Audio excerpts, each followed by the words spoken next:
Good morning students, कैसे हैं आप सब। आज आपके दो इम्पोर्टेंट नियम हैं जो आपके सेकंड चैप्टर परमाणु संरचना में है, वो मैं आपको कराता हूँ।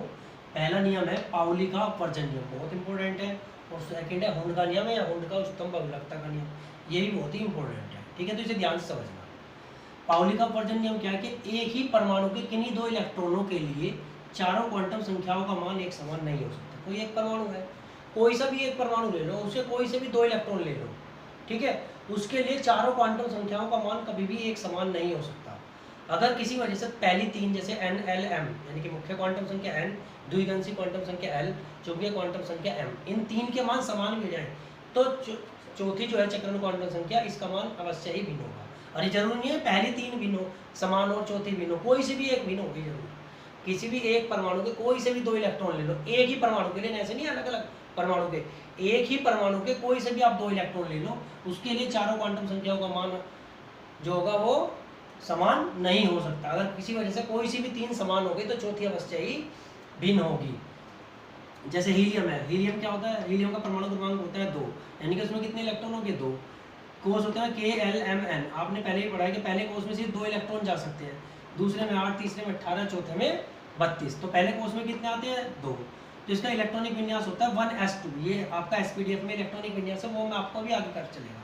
इसका इलेक्ट्रॉनिक विन्यास 1s2। 1s2 का मतलब है कि पहला कोष है, पहले कोष में हमें पता सिर्फ s उपकोष होता है और उसमें कितने अधिकतम इलेक्ट्रॉन आ सकते हैं, s उपकोष में केवल एक s कक्षक होता है और एक कक्षक में सिर्फ 2 ही इलेक्ट्रॉन रह सकते हैं। ठीक है, तो पहले कोष के s उपकोष में 2 इलेक्ट्रॉन है, इसका मतलब ये है।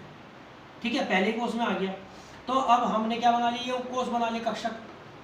ठीक है, s उपकोष में केवल एक s कक्षक होते हैं, मैंने पिछली वीडियो में आपको बता रखा है। ठीक है, उसमें 2 इलेक्ट्रॉन रह सकते हैं अधिकतम, और वो भी विपरीत चक्रण वाले, जिसमें एक की दिशा ऊपर को और एक की नीचे को होगी। ठीक है, तो अगर हम ये एक और एक 2 इलेक्ट्रॉन हो गए, इनके लिए मुख्य क्वांटम, इनके क्वांटम संख्याओं के मान निकाले तो देखो कैसे होगा। ये मुख्य क्वांटम संख्या n, द्विघांसी क्वांटम संख्या, चुंबकीय क्वांटम संख्या और चक्रण क्वांटम संख्या s।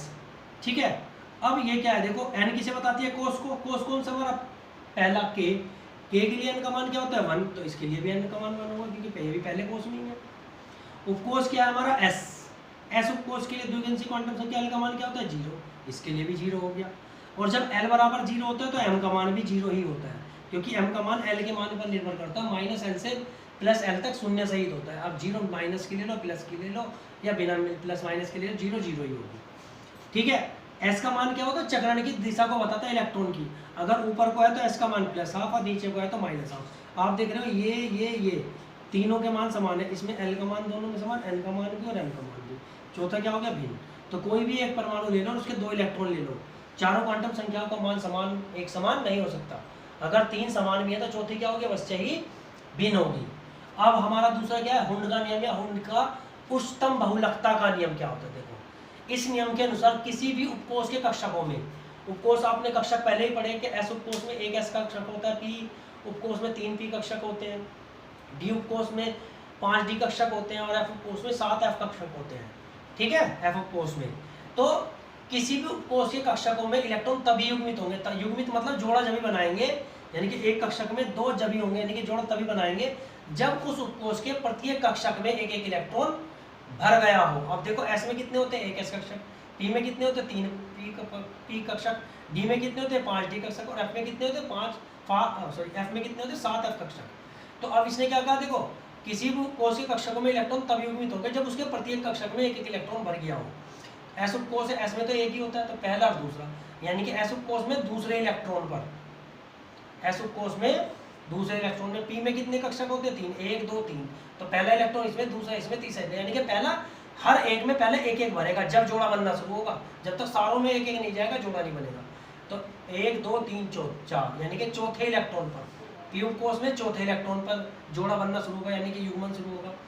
d उपकोष में कितने होते हैं, 5 कक्षक, 1 2 3 4 5, तो छठा जब आएगा जब जोड़ा बनेगा, अगर 5 तक है तो पहले एक एक इनमें ही भरेंगे, ये हुंड का नियम बोलता है। ठीक है, तो d उपकोष में छठे इलेक्ट्रॉन पर, d उपकोष में छठे इलेक्ट्रॉन पर, और f उपकोष में 8वें पे, 1 2 3 4 5 6 7 8, 8वां जब आएगा जब जोड़ा बनना शुरू होगा 8वें इलेक्ट्रॉन पर।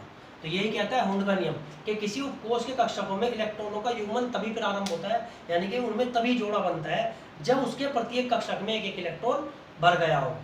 ठीक है, जब तक एक एक नहीं भरेगा तब तक क्या होगा, उनका जोड़ा बनना शुरू ही नहीं होगा। यानी कि एस उपकोष में दूसरे पर, पी उपकोष में चौथे इलेक्ट्रॉन पर, डी उपकोष में छठे इलेक्ट्रॉन पर और एफ उपकोष में 8वें इलेक्ट्रॉन से जो जोड़ा बनना यानी कि युग्मन जो होता है प्रारंभ होता है। आज के लिए इतना ही, धन्यवाद।